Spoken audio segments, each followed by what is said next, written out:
Hello बच्चों, let's read the question से। Question says that the stability of the species B2 positive, B2 negative and B2 in the order of.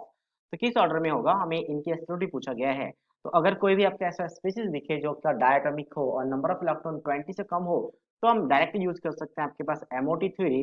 तो वहां से हम देखें तो बॉन्ड ऑर्डर निकाला जाता है। ठीक है, बॉन्ड ऑर्डर। और बॉन्ड ऑर्डर के डायरेक्टली प्रोपोर्शनल होता है स्टेबिलिटी। या फिर इसको रिवर्स करा लेकर मैंने रिवर्स लिख दिया, तो मैं ऐसा कह सकते हैं कि stability is directly proportional to the bond order. ऐसा ज्यादा बेटर रहेगा कि मैं अगर ऐसा लिख दूं कि stability is directly proportional to the bond order. ठीक है, अब हम एमओटी थ्री से हम किस तरीके से बॉन्ड ऑर्डर निकालेंगे। तो बॉन्ड ऑर्डर शॉर्ट में आप ब्यू लिखा करूंगा, तो that is equal to number of electron in the bonding minus number of electron in anti bonding divided by क्या होता है, 2 होता है।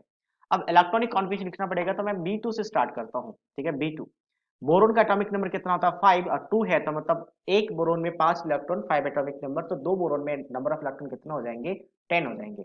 तो इलेक्ट्रॉनिक कॉन्फ़िगरेशन कैसे स्टार्ट होता है, तो ये हमें याद रखना पड़ेगा। MOT3 से मॉलिक्यूलर ऑर्बिटल थ्योरी से जो हम इलेक्ट्रॉनिक कॉन्फ़िगरेशन देखते हैं वो क्या होता है, sigma 1s and then sigma star 1s, फिर सिग्मा 2s, फिर सिग्मा स्टार 2s, फिर क्या आता है आपके पास pi two p x. Pi two p x is equal to pi two p y, कुछ इस तरीके से लिखा जाता है। इसके बाद आता है आपका सिग्मा टू पी जेड। ठीक है, तो 14 इलेक्ट्रॉन तक ये इलेक्ट्रॉनिक कॉन्फ़िगरेशन है, बाकी आगे भी लिख सकते हैं बट जरूरत नहीं है, फिलहाल इतना तक काम चल जाएगा। 10 इलेक्ट्रॉन है, तो 10 इलेक्ट्रॉन को फिल कैसे करेंगे, तो 10 को तो 2 इलेक्ट्रॉन यहाँ पे जाएगा। ठीक है, सबसे लोअर एनर्जी में, फिर ये यहाँ पे 2 4 हो गए, फिर यहाँ पे 2 6 और 2 8 यहाँ पे एक 1 और यहाँ पे, क्योंकि दोनों एनर्जी लेवल सेम है और एनर्जी लेवल सेम है तो एक एक इलेक्ट्रॉन देना पड़ेगा। तो अब बॉन्ड ऑर्डर कैसे निकालेंगे, तो जो स्टार वाले हैं वो एंटी बॉन्डिंग है। स्टार वाले कैसे हैं, एंटी बॉन्डिंग, तो number of electron anti bonding यहाँ से काउंट होगा जो स्टार वाले हैं। टोटल कितने हो गए, 2 और 2 4, और बॉन्डिंग वाले कितने, 2 4 और 2 6, तो ये हो जाएगा 6 माइनस 4 डिवाइडेड बाय 2, तो बॉन्ड ऑर्डर कितना आ गया, 1 आ गया। अब हम नेक्स्ट हम बात करते हैं कि B2 पॉजिटिव का मतलब क्या है। पॉजिटिव का मतलब लॉस ऑफ इलेक्ट्रॉन, एक इलेक्ट्रॉन का लॉस हो गया तो 9 बचा है, और 9 होगा तो इलेक्ट्रॉनिक कॉन्फ़िगरेशन यहीं तक रहेगा। मैं यहीं पे शो कर देता हूं कि अब बॉन्डिंग में कितने बचे।